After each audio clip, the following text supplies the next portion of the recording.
माझे मार्गदर्शक गुरुवर्य डॉक्टर विलासजी हरपाळे, आजच्या कार्यक्रमाचे प्रमुख पाहुणे सांगोला विद्यामंदिरचे प्राचार्य, हे सांगोला विद्यामंदिर महाराष्ट्रात नावाजलेलं आहे. त्या शाळेचे अनेक विद्यार्थी गुणवत्तावादी येत असतात. अशी मोठी संस्था सांभाळणं आणि ते त्याचा उत्कर्ष करणं ही खूप मोठी गोष्ट आहे. अशा संस्थेचे प्राचार्य जे नुकतेच सेवानिवृत्त झालेले आहेत, त्यात प्रमुख पाहुणे लाभलेले आहेत असे श्री गंगाधरजी गोंगडे आणि आपल्या समाजाचे ज्येष्ठ मार्गदर्शक,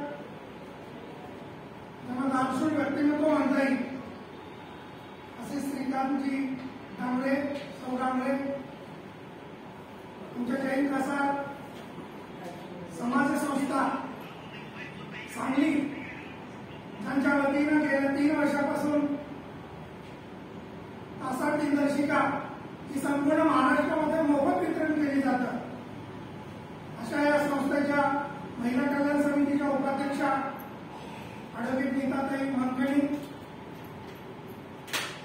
सर्व उपस्थित आमच्या प्रतिष्ठानचे सर्व मार्गदर्शक ज्येष्ठ, आमचे या कार्यक्रमाला आलेले सन्मित्र सुनीलजी वसाळे, ॲडव्होकेट प्रमोदजी शहा, सुभाषजी शास्त्री, हेमचंदजी आगरे आणि सर्व विद्यार्थी बंधू,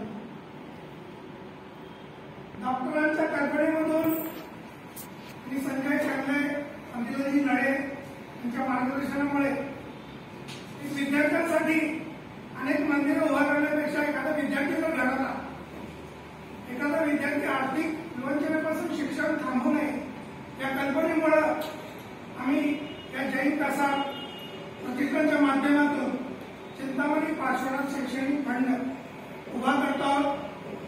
मागच्या 10 वर्षापासून आम्ही डॉक्टर पप्पू कंदे नळे काही रक्कम द्यायची, तेवढेच आम्ही त्या विद्यार्थ्यांना, जो विद्यार्थी आमच्याशी संपर्क करायचा किंवा माझी अशी अडचण आहे, मला थोडी फी भरायची आहे, मला हॉस्टेलची रक्कम भरायची आहे, माझी मेसची फी भरायची आहे, तर तेवढ्यापुरतं आम्ही तेवढं वागत होतो. पण या कल्पनेतून असा एक विचार आला की आपण एक फंड निर्माण करूया आणि ही कल्पना डॉक्टरांनी उचलून धरली आणि मला सांगायला आनंद वाटतो की आपल्या जैन कसार डॉक्टर साहेब विकास प्रतिष्ठानचा हा चिंतामणी पार्श्वनाथ फंड आता तुम्ही 1 लाख दिले, तर त्यामुळे हा 8.5 लाख रुपये झालेला आहे.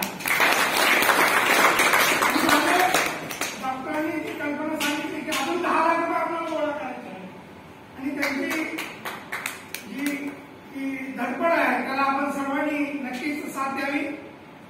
हा आपण काही पूर्ण रक्कम विद्यार्थ्यांना देऊ शकत नाही, खूप मोठा खर्च असतो, पण खालीचा वाटा कोणतं तरी एखादं काम उभं करावं. आपल्या समाजाच्या अशा वेगवेगळ्या संस्था आहेत, त्या संस्थेच्या माध्यमातूनही मी आपल्या सोलापूर आणि धाराशिव, यावर्षी आपण धाराशिव जिल्हा पण ऍड केलेला आहे.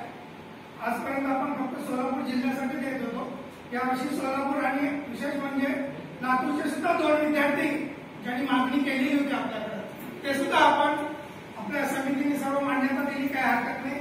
विद्यार्थीच आहेत, आपलेच आहे, समाजाचे आहेत, लातूरचे असले म्हणून काय झालं, तर त्यांची सुद्धा आपण नावं याच्यामध्ये घेतलेली आहेत. आणि या सर्व अर्जाचं काम, निवडीचं काम आपल्या आयुर्वेदिक कॉलेजचे ग्रंथपाल श्री महावीरजी काळे यांनी केलेलं आहे, तर त्याबद्दल त्यांचंही मी या ठिकाणी विशेष कौतुक करतो. आणि मी कधी ना कधी नोकरीमधून सेवानिवृत्त व्हावंच लागतं, परंतु आज सेवानिवृत्त झाल्यामुळे खरं म्हणजे मला लोकमतचे खूप आभार मानायचे. लोकमतमुळे मला एक प्रेरणा मिळाली, या समाजाचं काहीतरी देणं फेडण्याचं काम या लोकमतमुळे मिळालं.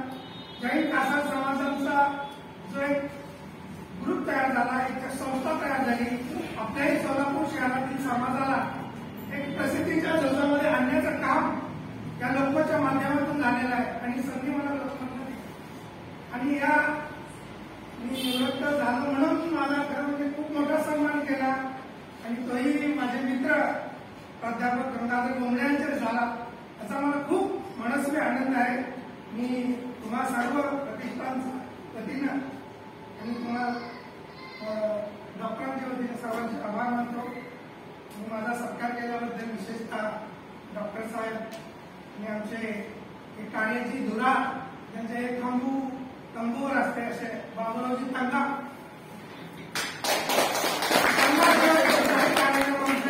होत नाही आणि सगळी धडपड ते कधीही व्यासपीठावर नसतात, कधी हार स्वीकारत नाही, पण कार्यक्रम आता सगळं व्यवस्थित करतात. त्यांच्यामुळेच मला हे सगळं बळ मिळालेलं आहे. मी या दोघांचा अत्यंत ऋणी आहे. माझा सत्कार केल्याबद्दल धन्यवाद.